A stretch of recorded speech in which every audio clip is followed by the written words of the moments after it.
Alright, it is time for a Friday Reads video. Hey everyone, it is Shannon, and I'm super excited to be here today and to share with you my Friday Reads. In my Friday Reads videos, I share the books that I finished, the books that I started, and anything interesting about books I'm carrying over week to week, and I think I do have a little bit of everything this week, which is really exciting.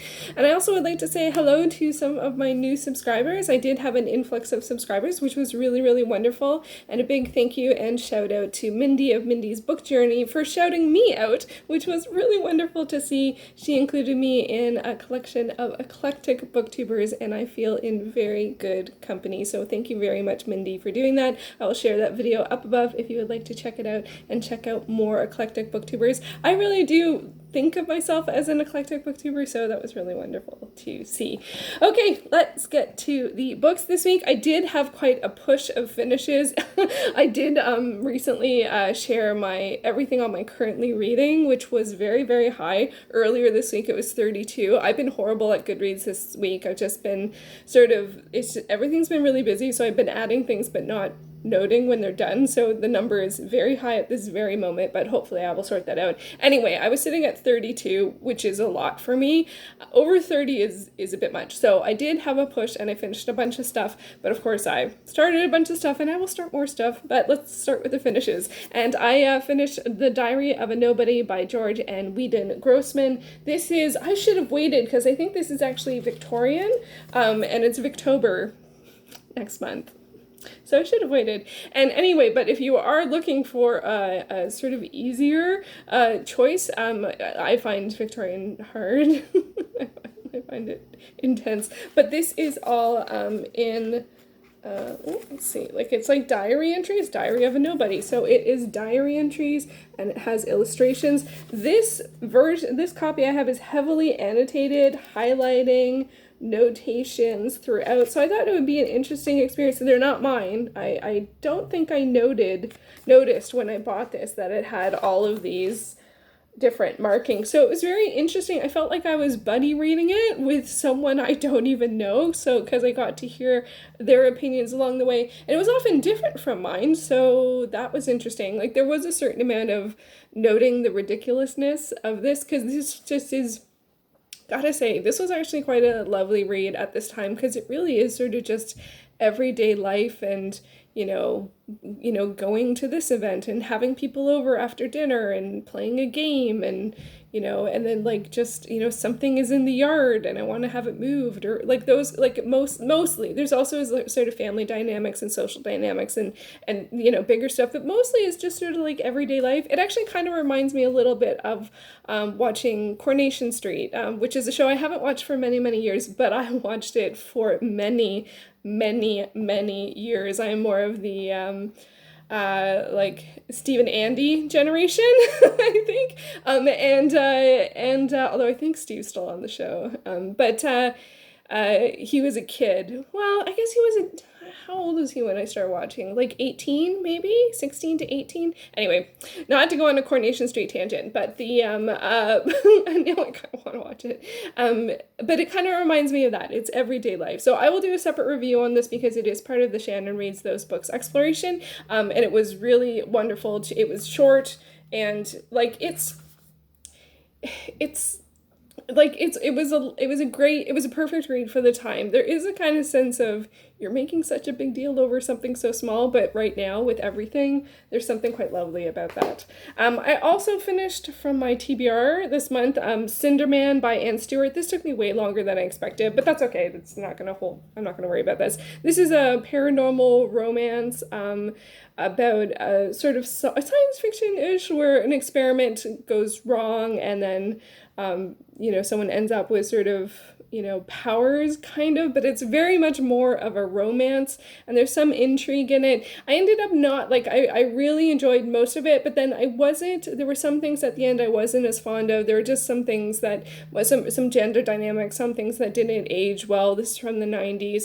So I want to try, but I did enjoy it, not as much as the Dark and Stormy Night, which is also part of this More Than Men series, this Harlequin series, which this is not the cover of. I can't find the cover, the really great, awesome 90s cover for it that's just looks like Firestarter. It's so awesome. This is very different. I think this image of like the gray hoodie. Like I've seen in so many paranormal romance novels, not this particular one, but there's one that's on a lot of them, and there's also a woman with a sword with dark hair that's in a lot. It's like the same image for a lot of novels. Okay, tangenting again. So anyway, so I did finish this. It didn't quite. There were also some things like some body image things that and some gender things that didn't quite age well. So I want to read some newer Ann Stewart because I did enjoy both of those books, and they're just the things that bother me are sort of like, oh, we just wouldn't, that's not how we would phrase that right now. So I'm looking forward to trying out more of her work, but maybe something more recent the next time.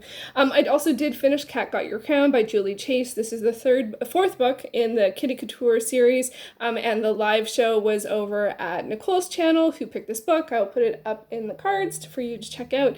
It was the book club pick for her and Jen this week, and it's the last published in the series, but it could go on. There is room for more, and it was a lot of fun. It's a cozy mystery, and they've actually decided to read Julianne Lindsay for the rest of the year. So if you haven't read any Julianne Lindsay, this is a great time to jump in, and she's actually going to be live on Nicole's channel next Wednesday night at 9 p.m. EST. I'll see if I can leave the link to the the live show below. If not, check out her channel.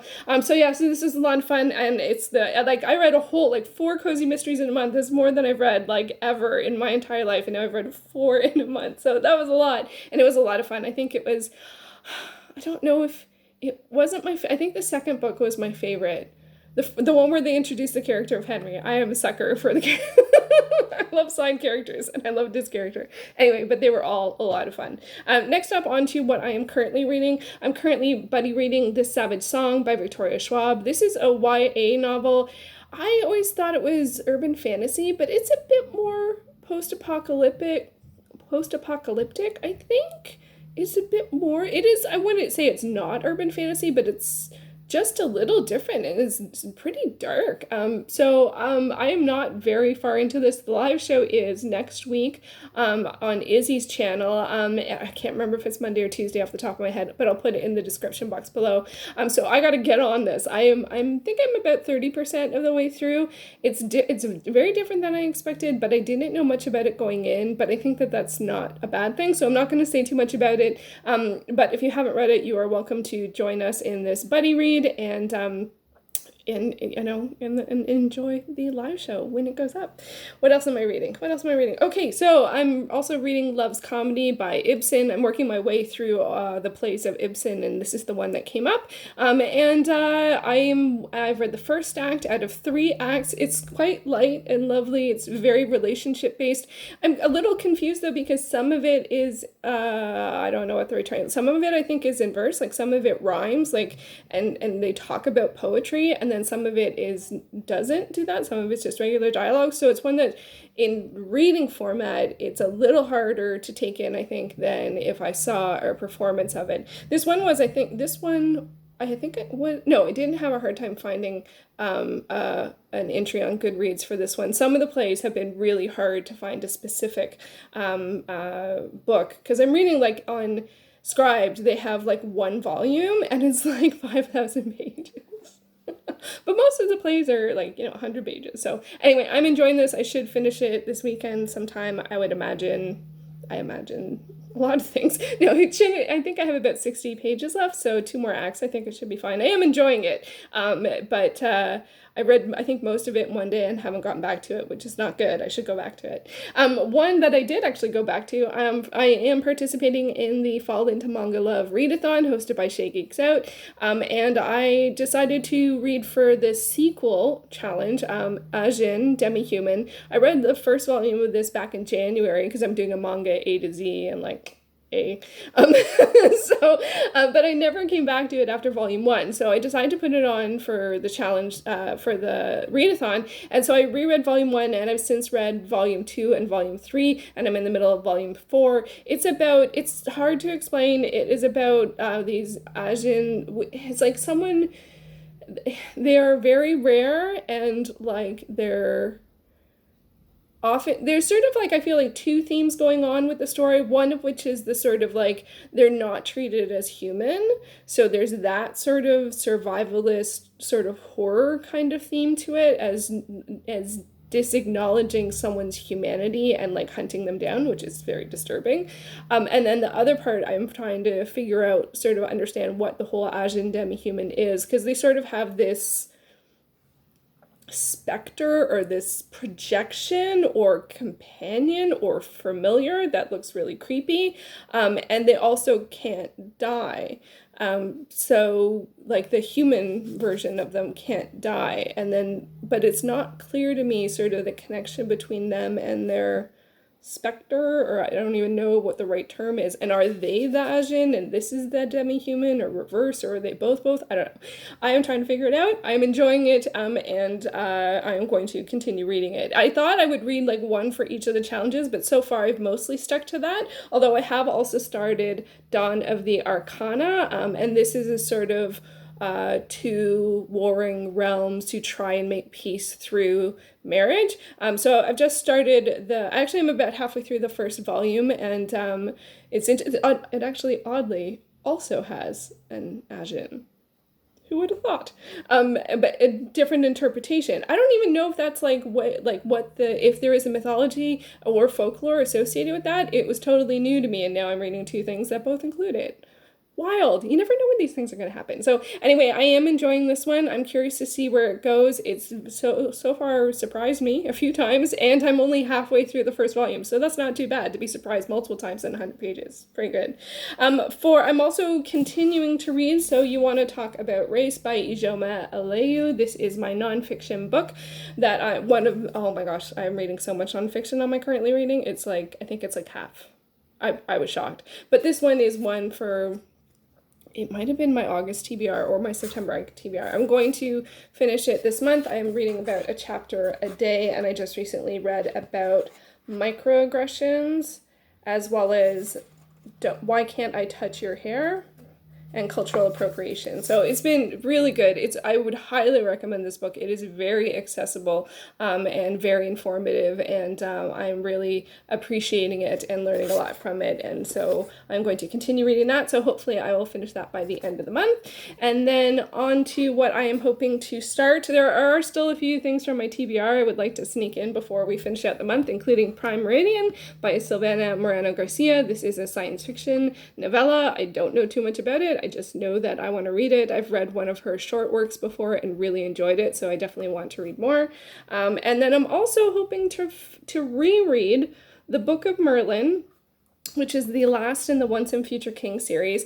And I want to read this because I realized, last year I went offline and privatized all my old videos, and I was in the middle of several video projects, including some book reviewing of some series, one of which was The Once and Future King. And when I went back and looked, I have reviews pre-filmed for the first 4 books in this series, but I never ended up reviewing the last one. So if I reread the last one and do a review, I have 5 reviews to share about the entire series, and I think that would be really good. It might be a little weird because some of the reviews are now a year old, some of the video quality is not that great, but still, I think it would be a fun thing to do. And so I'm going to rewatch my reviews of the first 4 books, and then reread the Book of Merlin because it's only about 100 pages. And anyway, so let me know if that's of interest. I know I started last year the series talk thing, and I did actually publish the Sword in the Stone review, and I really enjoyed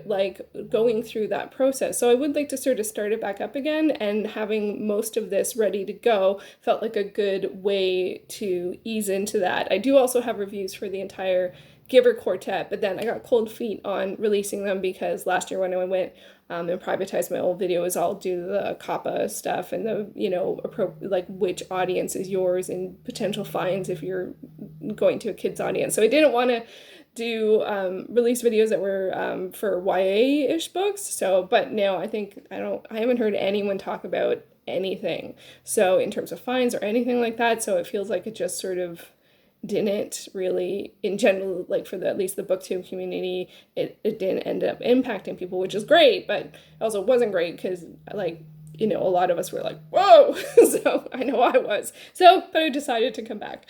And last up, I do another reread. I think I am going to dive into Slave of Slave 2, Sensation by Nalini Singh. This is the first in the Side Changeling series. This will be a reread for me. I read this several years ago. The series is actually on my Stacking the Series, but the reason for the reread is that it is the October pick for the New to Swoon book club, which is run by Daijah from Daijah's Book World, and Emma is reading. I will link the New to Swoon Twitter down below, and also their individual YouTube channels, because what they're doing is they want to read more romance, so they're doing a book club where they pick a trope or a genre or a subgenre, and then they have a co-host who reads that genre a lot going to be on for their live show monthly. So the October pick is Slave to Sensation. It was very close between Slave to Sensation and Dark Lover. Sadly, the one on, I think it was Heart of Stone, the one that was about gargoyles, got like almost no love at all. I'm like, where's the gargoyle love? I want to definitely read some gargoyle romances. So if you have any gargoyle romance recommendations, feel free to leave them below. I know of that one, and I know of Black Wings by Christina Henry. So anyway, but I would like to, Side Changeling series, it's so long. It has tons of little like novellas and in-betweeners, but I want to get back to it. I started this year with the third book because I had read the first two, but I couldn't remember the characters from the other books, or I had only a small sense of the overarching plot. It's a very complicated like world with there's humans and the Psy who have turned off their feelings scientifically or genetically, I can't remember, and they have telekinetic or telepathic abilities or some kind of like Psy, like, you know, that kind of something, like different abilities, and then there's changelings, like the shapeshifters, and this one's really racy. It's one of the early picks from the Vaginal Fantasy Book Club. I think it was the second or third pick, and I read it when I was going through their backlist, which I still have like major goals of reading them all. But anyway, so I thought it would be a good opportunity, and then also because, you know, I want to check out the New to Swoon Book Club as well and hang out with Daijah and Emma, and Nicole is the guest co-host for the month, the guest host for the month. So check out their Twitter. So it's going to go back to the Side Changeling world. These books do take me a long time to read. I don't know why. There's just a couple authors, Nalini Singh and Ann Bishop. For some reason, like, they're urban fantasy or paranormal romances, but for some reason they take me so long to read, and usually I read urban fantasy paranormal romances really quickly. So that's why I'm getting a jump start this week, and also it is a reread, so hopefully that'll move things along quicker, but you never know until you start. So that's a lot of books. I normally would be doing the end of month push, and I am with Prime Meridian, but generally speaking, I am all over the place. My currently reading has totally exploded. And although I finished a bunch of stuff, I started a bunch of stuff too. So let me know, are you doing the end of month push this week? Or are you like me, just like doing whatever you feel like? Because I'm having a bit of doing whatever I'm feeling like kind of feel. I also will have my October TBR up sometime soon. I'm having a lot of trouble locking down what to pick. I just want to include everything. And I won't be able to read everything if I include everything. So I'm working on that. And also reading all the things and enjoying titles for the Manga Love Readathon. There's so much going on. It is a busy time. So let me know what you are reading. Are you going to pick up Slave to Sensation? Have you already read it? I know the Side Changeling series is a much loved series, and I want to get back into it and see what's going on with the side. So there you go. There is my Friday reads. I hope you have a wonderful weekend and get to read all of the things. Thank you so much for watching.